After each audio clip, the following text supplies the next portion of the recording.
I'm Nathan Jacobs, and I'm a computer science professor. We work on automated algorithms for image understanding, and we're specifically looking at trying to understand images of outdoor scenes.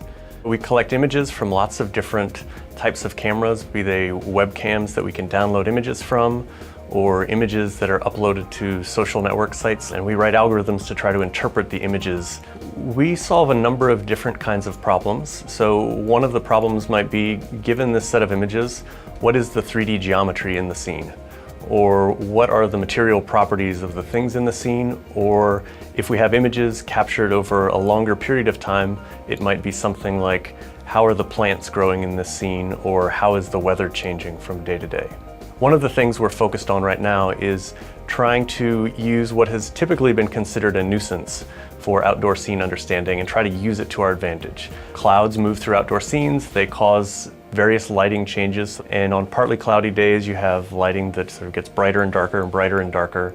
That causes lots of trouble for algorithms that are trying to, say, recognize if something has changed. So what we're trying to do is flip that on its head and say, how can we actually use the fact that it's a cloudy day to infer things about the scene and the camera? So trying to use clouds moving through the scene to estimate 3D geometry of what we're looking at, trying to estimate what direction the camera is looking, trying to characterize the types of clouds that are passing through the scene. We take large sets of images and we try to extract patterns. And they can be patterns that we use to understand the patterns themselves, or patterns that we use to understand things about the camera or the location that we're in. And so we're really interested in trying to take video of outdoor scenes and understand how people are moving through them, how the way that people move through an outdoor scene changes based on various other conditions.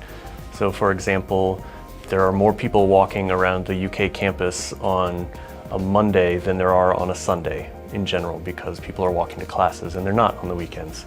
Those are very simple patterns, but they're also more complex patterns. We want to characterize how normal the motion of people is on a particular day and how normal what people look like is on a particular day. As it sort of starts from moving around in the world and seeing things, to collecting some data and then trying to get things to work on that data to solve a problem.